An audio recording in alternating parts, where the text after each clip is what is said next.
ഹൈദരാബാദ് ചോയ്സിലേക്ക് എല്ലാവർക്കും ഒരിക്കൽ കൂടി സ്വാഗതം. ഇന്ന് ഞാൻ ഉണ്ടാക്കി കാണിക്കാൻ വേണ്ടി പോകുന്നത് വളരെ ടേസ്റ്റി ആയിട്ടുള്ളൊരു അച്ചാറാണ്. ഇത് ഹൈദരാബാദി സ്പെഷ്യൽ ടൊമാറ്റോ പിക്കിളാണ് ഉണ്ടാക്കി കാണിക്കാൻ വേണ്ടി പോകുന്നത്. നമുക്ക് ഇത് ഉണ്ടാക്കിയെടുത്ത് കുറേ കാലം സൂക്ഷിച്ച് വെക്കാൻ സാധിക്കും. ചോറിൻ്റെ കൂടെയും ചപ്പാത്തിയുടെ കൂടെയും ദോശയുടെ കൂടെയൊക്കെ കഴിക്കാൻ വളരെ ടേസ്റ്റി ആയിട്ടുള്ളൊരു അച്ചാർ റെസിപ്പിയാണിത്. അപ്പോൾ ഇതെങ്ങനെയാണ് ഉണ്ടാക്കുന്നത്, ഇതിൻ്റെ ചേരുവകൾ എന്തൊക്കെയാണ് നമുക്ക് നോക്കാം. നമുക്ക് നേരെ വീഡിയോയിലേക്ക് പോകാം. 1 കിലോ തക്കാളിക്ക കഴുകി വൃത്തിയാക്കി എടുത്ത് വെച്ചിട്ടുണ്ട്. നല്ല ഉറപ്പുള്ള തക്കാളിക്ക നോക്കി വേണം എടുക്കാൻ. 1 നാരങ്ങ വലുപ്പത്തിലുള്ള വാളംപുളി എടുത്തിട്ടുണ്ട്. 1 വലിയ കുടം വെളുത്തുള്ളി എടുത്തിട്ടുണ്ട്. ഈ വെളുത്തുള്ളി നമ്മൾ ചതച്ചാണ് ഉപയോഗിക്കുന്നത്. 1 ടേബിൾ സ്പൂൺ കടുക്, 1/2 ടേബിൾ സ്പൂൺ ജീരകം, അതുപോലെ തന്നെ 1/2 ടേബിൾ സ്പൂൺ ഉലുവ,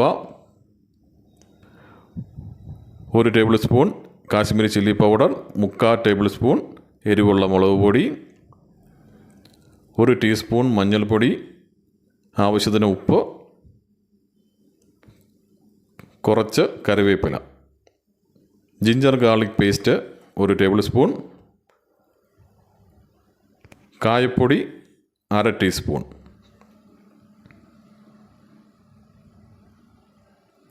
തക്കാളിക്ക നമുക്ക് കട്ട് ചെയ്തെടുക്കണം. തക്കാളിക്ക കട്ട് ചെയ്ത് അതിൻ്റെ മുകൾ വശം കട്ട് ചെയ്ത് കളയുക. ഞെടുപ്പ് വശം നമുക്ക് ആവശ്യമില്ല. അതിനുശേഷം ഇതുപോലത്തെ കഷ്ണങ്ങളാക്കി മുറിച്ച് മാറ്റാം. വലിയ കഷ്ണങ്ങളാക്കിയാണ് നമ്മൾ മുറിച്ചെടുക്കുന്നത്.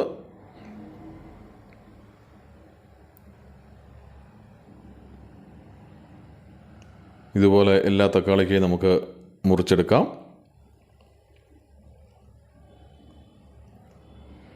അപ്പോൾ തക്കാളിക്ക നമ്മൾ മുറിച്ചെടുത്തു. ഇനി നമുക്കിത് അച്ചാർ എങ്ങനെയാണ് ഉണ്ടാക്കുന്നത് നോക്കാം.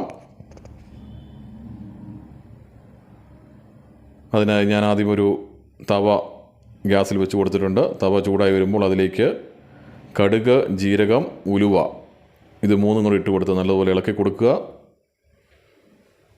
നല്ലതുപോലെ ചൂടായി വരണം.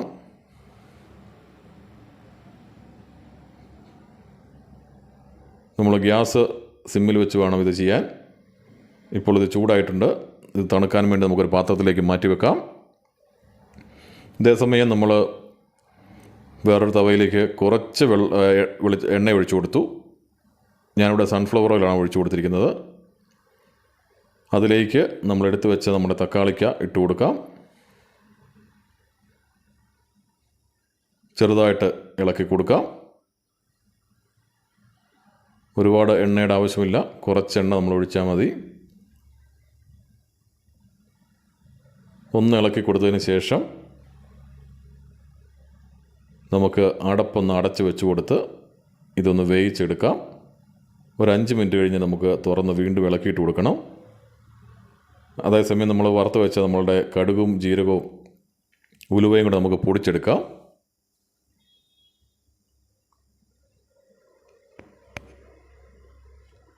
ഒന്ന് തുറന്ന് നോക്കി വീണ്ടും തക്കാളിക്ക ഒന്ന് ഇളക്കിയിട്ട് കൊടുക്കാം.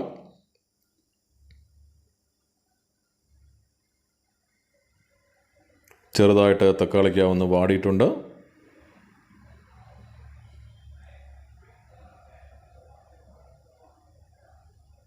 ഒന്നുകൂടെ മൂടി വെച്ച് കൊടുക്കാം. ഒരു 5 മിനിറ്റ് കഴിഞ്ഞു. തക്കാളിക്കായ്ക്കിൽ നിന്ന് വെള്ളമൊക്കെ വന്നിട്ടുണ്ട്. ഈ സമയം നമ്മൾ എടുത്തു വെച്ച വാളൻപുളി കൂടെ ഇതിലേക്ക് ചേർത്ത് കൊടുത്ത് വീണ്ടും ഒന്ന് ഇളക്കി യോജിപ്പിക്കാം.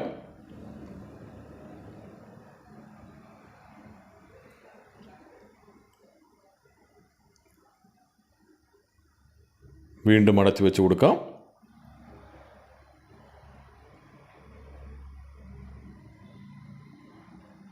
തക്കാളിക്കൊക്കെ കുറച്ച് വെന്തിട്ടുണ്ട്. ഇടയ്ക്കൊന്ന് തുറന്ന് ഇതുപോലെ ഇളക്കി ഇട്ട് കൊടുത്തുകൊണ്ടിരിക്കണം. നല്ലതുപോലെ തക്കാളിക്ക വെന്ത് വെള്ളമൊക്കെ വറ്റി വരണം.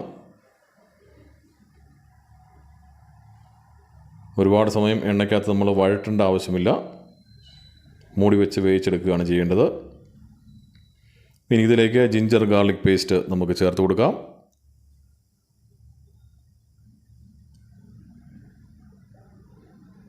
ജിഞ്ചർ ഗാർലിക് പേസ്റ്റ് ചേർത്തതിന് ശേഷം വീണ്ടും ഇളക്കി യോജിപ്പിക്കുക.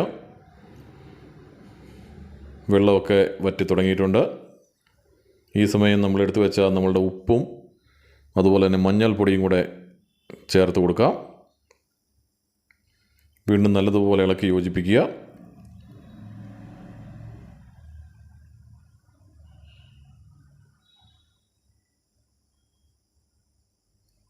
ഏകദേശം വെള്ളമൊക്കെ വറ്റി വന്നിട്ടുണ്ട്.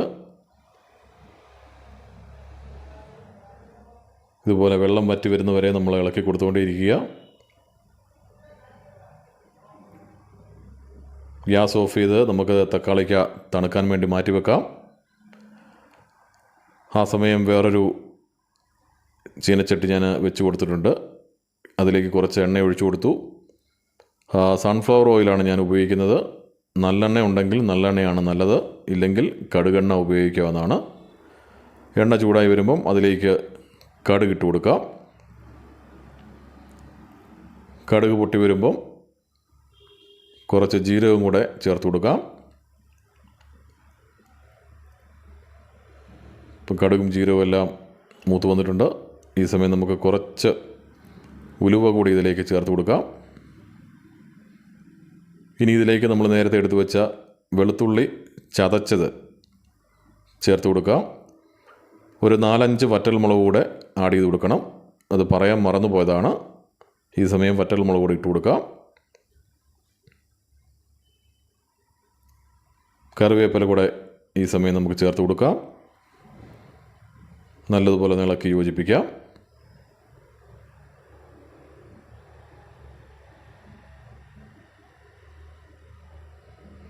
ഈ സമയം നമ്മൾ തക്കാളിക്ക തണുത്തിട്ടുണ്ട്. അത് മിക്സിയുടെ ജാറിലേക്ക് ഇട്ട് കൊടുത്ത് നമുക്ക് നല്ലതുപോലെ ഒന്ന് അടിച്ചെടുക്കാം.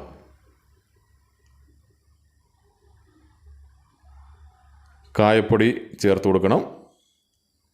ഏകദേശം ഇതെല്ലാം മൂത്ത് വന്നിട്ടുണ്ട്. ഈ സമയത്ത് നമ്മൾ കായപ്പൊടി കൂടെ ചേർത്ത് കൊടുത്ത് നല്ലതുപോലെ ഇളക്കി കൊടുക്കാം. നമ്മൾ അടിച്ചെടുത്ത തക്കാളി പേസ്റ്റ് ഇതിലേക്ക് ചേർത്ത് കൊടുക്കാം.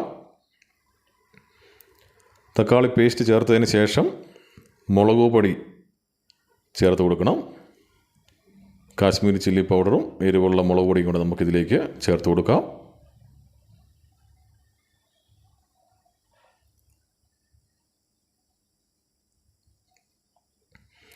നേരത്തെ നമ്മൾ പൊടിച്ച് വെച്ച നമ്മുടെ മസാല കൂട്ട്, നമ്മുടെ കടുകും ജീരകവും ഉലുവയും കൂടെ വറുത്ത് പൊടിച്ചതും കൂടെ ചേർത്ത് കൊടുത്തു. വീണ്ടും നല്ലതുപോലെ ഇളക്കി യോജിപ്പിച്ച് കൊടുക്കുക. ഇനി നമ്മൾ കൈവിടാതെ ഇളക്കി കൊടുത്തുകൊണ്ടേയിരിക്കണം. കാരണം നമ്മുടെ മസാലയും ഉപ്പും മുളകും എല്ലാം നമ്മുടെ തക്കാളിയിലേക്ക് നല്ലതുപോലെ പിടിക്കണം. നല്ലതുപോലെ ഇളക്കി കൊടുത്തുകൊണ്ടേയിരിക്കുക.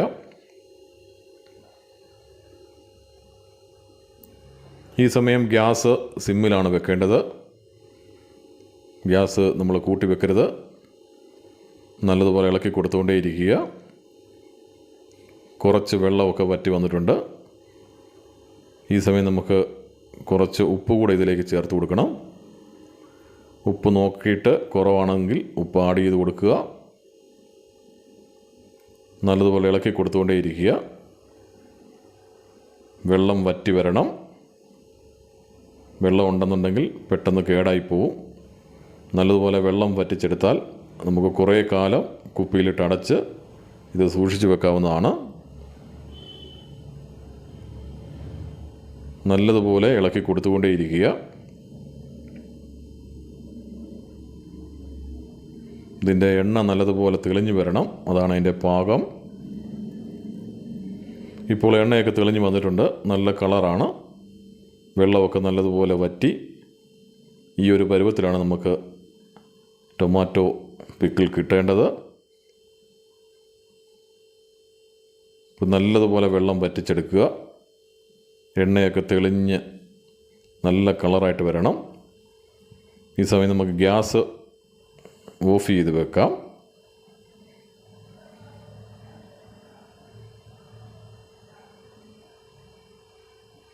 കുറച്ചുകൂടെ കട്ടിയായിട്ട് ആവശ്യമാണെന്നുണ്ടെങ്കിൽ കുറച്ച് സമയം കൂടെ ഗ്യാസിൽ വെച്ച് കൊടുക്കാവുന്നതാണ്. അപ്പോൾ നമ്മളുടെ രുചികരമായിട്ടുള്ള ടൊമാറ്റോ പിക്കിൾ ഇവിടെ റെഡി ആയിട്ടുണ്ട്. അപ്പോൾ ഇത് നിങ്ങൾക്ക് ഇഷ്ടപ്പെട്ടാൽ തീർച്ചയായിട്ടും ലൈക്ക് ചെയ്യണം, ഷെയർ ചെയ്യണം. നിങ്ങൾ ഉണ്ടാക്കി നോക്കി നിങ്ങളുടെ വിലയേറിയ അഭിപ്രായങ്ങൾ കമൻറ്റ് ബോക്സിൽ ഇടുകയും ചെയ്യണം. വീണ്ടും നല്ലൊരു വീഡിയോയുമായി വരുന്നതായിരിക്കും. അപ്പോൾ ഇതുവരെ കണ്ടുകൊണ്ടിരുന്ന എല്ലാവർക്കും ഒരുപാട് നന്ദി.